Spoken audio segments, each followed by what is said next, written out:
بسم الله الرحمن الرحيم ربما يود الذين كفروا لو كانوا مسلمين ذرهم يأكلوا ويتمتعوا ويلههم الأمل فسوف يعلمون۔ آج 14ویں پارے اور سورہ بنی اسرائیل کا مختصر درس قرآن یہ مخصوص آیتوں کا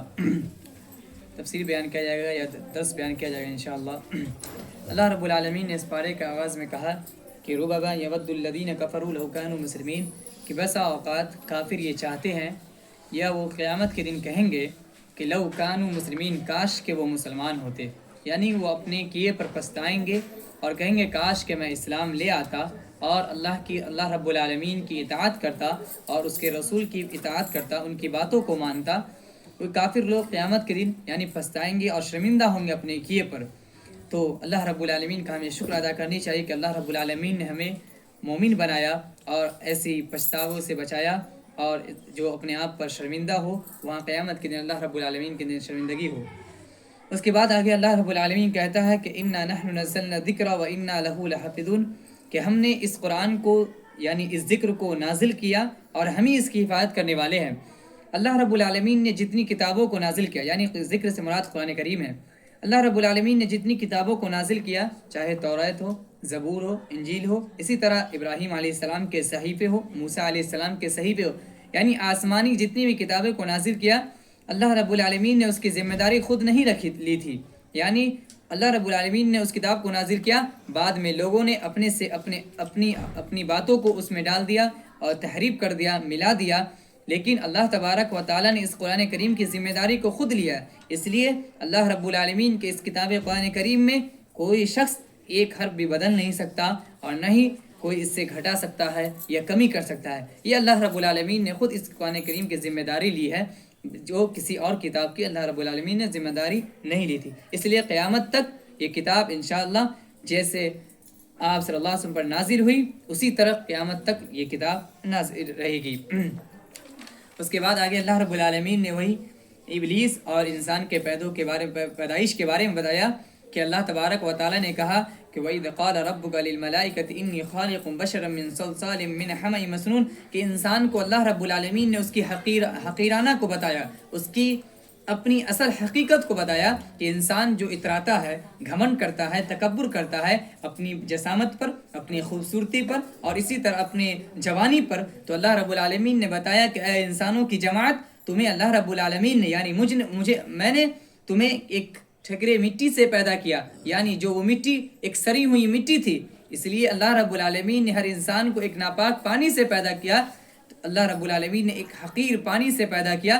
تو اللہ رب العالمین نے انسان کی حقیقت کو بتایا کہ انسان تم اتراؤ نہ، بلکہ تم جو پیدا کی گئے ہو ایک سوکھی مٹی، ایک ٹھیکری جیسی مٹی اور ایک سری ہوئی مٹی سے تم کو پیدا کیا گیا ہے۔ فَإِذَا سَوَّيْتُهُ وَنَفَخْتُ مِن رُوحِي فَقَعُوا لَهُ سَاجِدِينَ، تو اللہ تبارک و تعالیٰ نے جب انسان کو یعنی آدم علیہ السلام کو پیدا کر دیا، مٹی کے شکل کو انسان بنا دیا، جب اس میں روح پھونک دیا، من روحی، جب میں اس میں روح پھونک دیا تو فَقَعُوا لَهُ سَاجِدِينَ، تو میں نے فرشتوں کو حکم دیا کہ تم لوگ سجدہ کرو، تو تمام فرشتوں نے سجدہ کیا مگر ابلیس نے سجدہ نہیں کیا۔ پھر اس نے وہی کہا کہ انسان تو ہے وہ مٹی سے پیدا کیا گیا اور میں آگ سے پیدا کیا ہوں، میں کیسے انسان کو یعنی آدم علیہ السلام کو سجدہ کروں گا؟ تو اللہ رب العالمین نے اسے نکال دیا۔ پھر وہی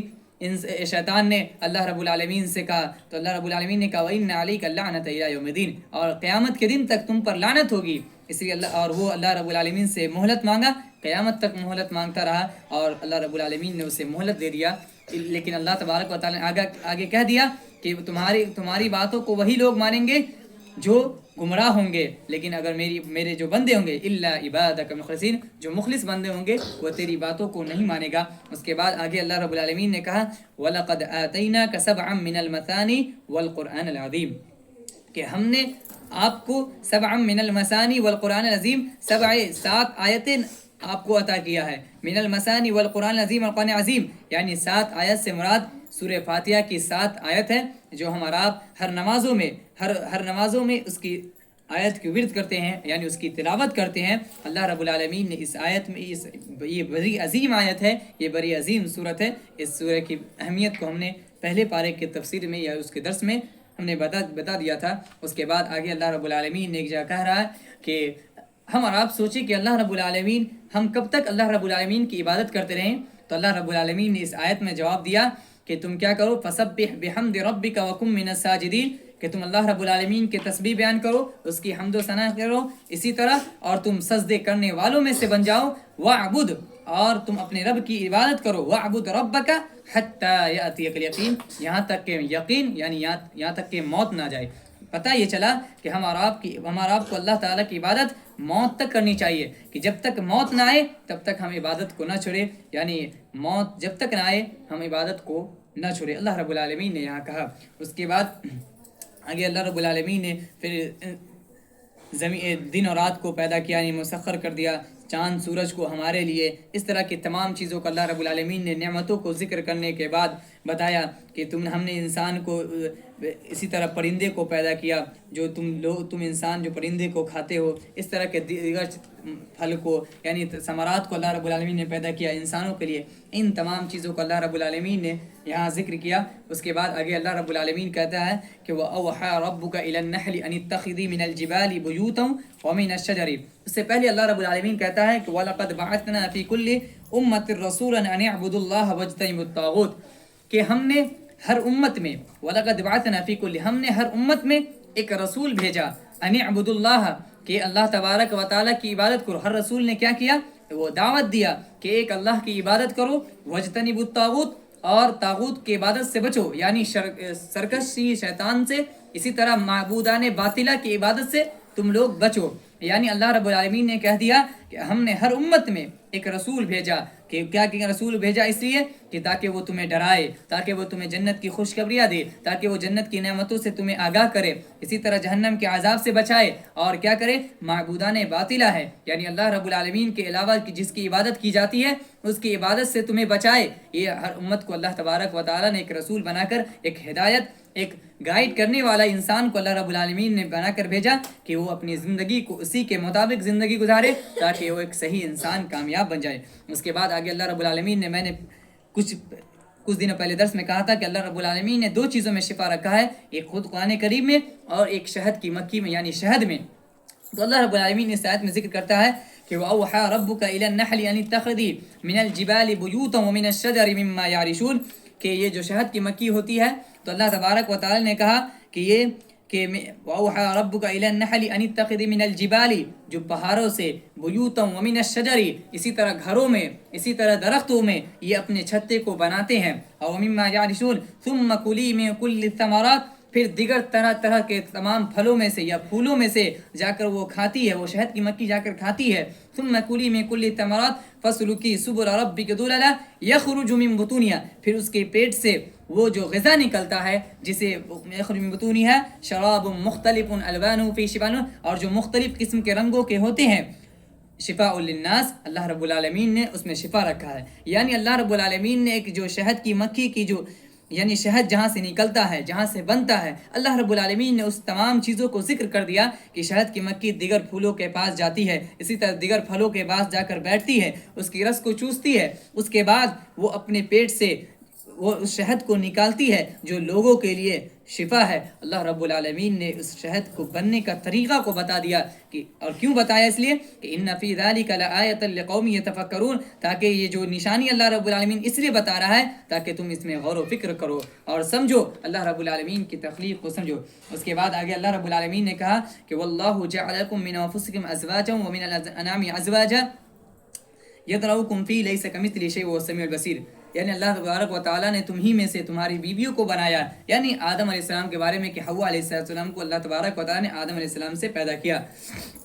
اس کے بعد آگے اللہ رب العالمین نے کہا کہ واللہ اخرجکم من بطون امہاتکم لا تعلمون شیئا، کہ اللہ تبارک و تعالیٰ یہ کہہ رہا ہے کہ بعض لوگوں کا یہ عقیدہ ہے کہ بعض لوگ اللہ جیلانی رحمۃ اللہ جیلانی رحمۃ اللہ علیہ کے بارے میں کہتے ہیں کہ وہ ماں کے پیٹ میں ہی 15 پارہ حفظ کر لیے تھے، اسی طرح وہ ماں کے پیٹ میں کسی بار میں آتا ہے کہ ماں جو دوسرے پیر تھے وہ ماں کے پیٹ میں قرآن کو حفظ کر لیا، اسی طرح ماں کے پیٹ میں 15 پارہ حفظ کر لیا۔ اس طرح کی تمام جو باتیں ہیں یہ باطل باتیں ہیں، اس لیے کہ اللہ رب العالمین کا یہ قول کہہ رہا ہے، اللہ خود کہتا ہے کہ واللہ اخرجکم من بطون امہاتکم لا تعلمون شیئا، کہ اللہ تبارک و تعالیٰ نے جب تمہاری ماں کے پیٹوں میں سے جب تمہیں نکالا تو لا تعلمون شیئا، تم کچھ بھی نہیں جانتے تھے. تو یہ اللہ کہہ رہا ہے کہ تم کچھ بھی نہیں جانتے تھے. لیکن بعض لوگ جو کہتے ہیں کہ ماں کے پیٹ میں انہوں نے 15 پارہ اسی طرح کے حافظ بن گئے، ان طرح کی باتیں یہ باطل باتیں ہیں، کیونکہ اللہ رب العالمین کا کلام جھوٹا نہیں ہو سکتا. اس لیے اللہ رب العالمین نے کہا کہ جو شخص اس دنیا میں آتا ہے، اپنی ماں کے پیٹ سے جب نکلتا ہے تو وہ کچھ بھی نہیں جانتا ہے. جب اس دنیا میں آ کر وہ بولتا ہے، سیکھتا ہے، تب اللہ رب العالمین اسے توفیق دیتا ہے، تب وہ جا کر علم سیکھتا ہے. ماں کے پیٹ میں کوئی بھی انسان کچھ بھی نہیں سیکھ سکتا. یہ اللہ رب العالمین نے اس آیت میں واضح کر دیا. اس کے بعد آگے اللہ رب العالمین بنی اسرائیل یعنی 15 پارہ کا ذکر میں کہ اللہ تبارک و تعالیٰ نے اس سورہ بنی اسرائیل یعنی معراج کے سفر میں بعض ایک برا عقیدہ رکھتے ہیں کہ کہتے ہیں، اس سے پہلے کہ اس کو سمجھے کہ اللہ تبارک و تعالیٰ نے اس بنی اسرائیل معراج کے سفر کو ہجرت کے 1 سال پہلے یہ واقعہ ہجرت سے پہلے ایک سال پہلے کا یہ واقعہ ہے. اور اللہ رب العالمین اس آیت کا میں پہلے ترجمہ کرتا ہوں، اس کے بعد بتاتا ہوں کہ اس اسرا یعنی معراج کا اصل حقیقت کیا ہے. اللہ تبارک و تعالیٰ کہتا ہے کہ سبحان الذی اسرا بعبدہ لیلا من المسجد الحرام، کہ پاک ہے وہ ذات جس نے اپنے بندے کو یعنی پیارے نبی حضرت محمد صلی اللہ علیہ وسلم کو لیلم ایک رات کے کسی ایک پہر میں من المسجد الحرام الی المسجد الاقصی، مسجد حرام یعنی خانہ کعبہ سے الی المسجد الاقصی، مسجد اقصی کی سفر کرواتا ہے یعنی سیر کرواتا ہے. یہ جو بیت المقدس ہے یعنی جو فلسطین میں ہے، الذی بارکنا حولہ، جس نے ہم نے اس کے ارد گرد کو ایک بابرکت جگہ بنا دیا، لنریہ من آیاتنا، تاکہ ہم اس کی نشانی کو ہم دکھائے. تو اللہ تبارک و تعالیٰ نے آپ صلی اللہ علیہ وسلم کو ایک رات کے کچھ حصوں میں اللہ تبارک و تعالیٰ نے مسجد حرام سے مسجد اقصی کے سیر کروایا، اور اس کے بعد اسرا یعنی معراج کا سفر اللہ رب العالمین نے کرایا. جو مسافت یعنی خانہ کعبہ سے بیت المقدس کا جو سفر ہے وقت لگتا ہے، وہ 40 راتوں کو سفر اللہ رب العالمین نے رات کے ایک ہی پہر میں کرایا، جسے براق نام ایک سواری تھا، اس سے اللہ رب العالمین نے کرایا. تو اس معراج کا واقعہ یہ ہے کہ سب سے پہلے اللہ رب العالمین اللہ کے نبی صلی اللہ علیہ وسلم، بعض لوگ کہتے ہیں کہ ام ہانی کے گھر میں آپ صلی اللہ علیہ وسلم تھے، وہاں سے مسجد حرام میں لے جایا گیا. پھر آپ صلی اللہ علیہ وسلم کے معراج کا یہ واقعہ ہے کہ آپ صلی اللہ علیہ وسلم کے سینے کو چیرا گیا، پھر آپ صلی اللہ علیہ وسلم کے دل کو نکالا گیا. حضرت جبریل علیہ السلام نے آپ صلی اللہ علیہ وسلم کے دل کو نکالا، پھر آب زمزم سے جبریل علیہ السلام نے آپ صلی اللہ علیہ وسلم کے دل کو دھویا، اور وہ جو گندگی ہوتی ہے جو اس کے اندر جو انسان کے اندر جو فطرت ہوتی ہے برائیوں کی طرف، اس چیز کو نکال کر آب زمزم سے اللہ جبریل علیہ السلام نے دھو دیا. پھر اس دل کو جبریل علیہ السلام نے اسی جگہ رکھ دیا، اور اس طرح پھر اللہ رب العالمین اللہ کے نبی صلی اللہ علیہ وسلم کے سینے مبارک کو پھر اسی طرح کر دیا جس طرح پہلے تھا. اس کے بعد جبریل علیہ السلام نے براق کے ذریعے مسجد حرام سے مسجد اقصی یعنی بیت المقدس فلسطین میں آپ صلی اللہ علیہ وسلم کو لے جایا گیا. پھر وہاں تمام انبیاء کرام وہاں موجود تھے، جتنے بھی آدم سے لے کر آپ صلی اللہ علیہ وسلم تمام انبیاء وہاں موجود تھے. پھر آپ صلی اللہ علیہ وسلم نے تمام انبیاء کرام کی امامت کی، اس لیے اللہ تبارک و تعالیٰ نے آپ صلی اللہ علیہ وسلم کو تمام انبیاء کا امام کہا گیا، یعنی امام الانبیاء کہا. پھر آپ صلی اللہ علیہ وسلم نے امامت کی یعنی نماز پڑھائی. اس کے بعد پھر آپ صلی اللہ علیہ وسلم کو معراج کا سفر کرایا گیا، یعنی 7ویں آسمان سدرۃ المنتہا کے پاس. یہ اللہ تبارک و اللہ کے نبی صلی اللہ علیہ وسلم کی یہ خصوصیت تھی کہ اللہ تبارک و تعالیٰ نے ہر عبادت کو اللہ رب العالمین نے اللہ کے نبی صلی اللہ علیہ وسلم کو وحی کی. لیکن جب نماز کا وقت آیا یعنی نماز کا جو وقت فرض کرنے کا جو وقت آیا، تو اللہ تبارک و تعالیٰ نے جو تحفہ دیا وہ اللہ تبارک و تعالیٰ نے اپنے پاس بلا کر اس نماز کو اللہ تبارک و تعالیٰ نے یہ تحفہ میں دیا. تو اللہ تبارک و تعالیٰ نے پہلے کی امتوں میں 50 وقت کی نمازوں کا فرض تھا. اب اللہ تبارک موسیٰ علیہ السلام نے کہا اے نبی صلی اللہ علیہ وسلم، آپ کی یہ امت 50 وقت کی نماز کو ادا نہیں کر پائے گی، اس لیے آپ جائیے پھر سے اس کو کم کریں. ایسا ہوتا گیا، اب اللہ کے نبی صلی اللہ علیہ وسلم بار بار اللہ تبارک و تعالیٰ کے پاس جاتے، پھر کم کرواتے. اس طرح کرتے کرتے آپ صلی اللہ علیہ وسلم نے کہا اے موسیٰ اب میں نہیں جاؤں گا، یعنی 5 وقت ہی پر اللہ کے نبی صلی اللہ علیہ وسلم رک گئے. اللہ کے نبی صلی اللہ علیہ وسلم اس لیے اور زیادہ تخفیف کروانا چاہتے تھے موسیٰ علیہ السلام. تب موسیٰ علیہ السلام نے کہا اے آپ صلی اللہ علیہ وسلم